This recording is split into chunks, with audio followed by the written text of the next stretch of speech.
पारिवारिक कलहरु जेल फेरंता सान भाई को पिटी पिटी हत्या कला बड़ भाई। एपरी एक घटना गंजाम जिला कदला थाना अंतर्गत बादरखपल्ली गाँव में घटी।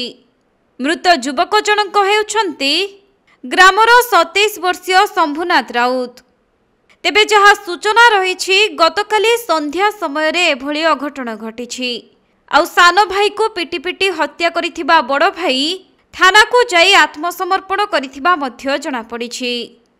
सेपटे पुलिस घटनास्थल रे पहुंची मृत शंभुर शव को जबत करने सहित व्यवच्छेद निमंते ब्रह्मपुर को पठाइबा नहीं सूचना रही।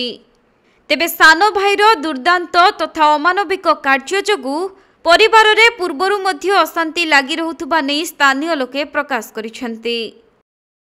मो तांगर पुत्रा हिसाब सी मते फोन करथिले संध्या 8टा बेलू जे दादा टिके आस सी निंदी होउची। मु कहली पो कोन भाई तम कथा खाली खाली काई पाटितुंड होउछ आ रास्ता सी रह तो रास्ता तू काण छडा ये होउछ इन कहि मु रहि गल जे हां ता सब दिन तो इन होउची ती का आज लेते मार दली को मु जान नथली इंता कहि करे मु पळेली घर को मु ता कहली मु कदलार अछि गार अछि रे कहू नथली।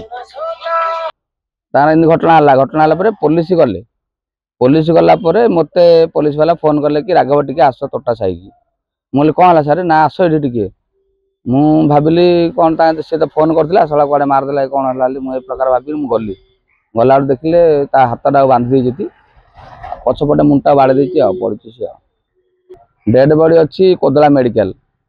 घटना ना 8:30 राती 8 8:30 भितर पूर्व रहले ता मां को ये बाड़े मार देथिला बुझले बलात्कार करी बाड़े मार देथिला तार थिले से कहउथिले 2016 रे तारा काम আছে 8-9 वर्ष जेल काटिक आसला।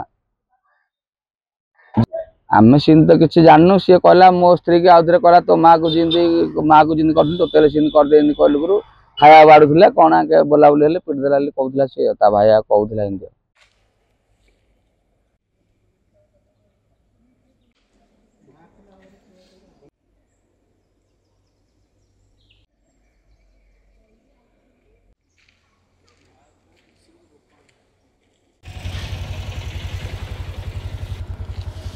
गंजाम जिल्लारू अजित कुमार पटनायक रिपोर्ट कोणार्क लाइव।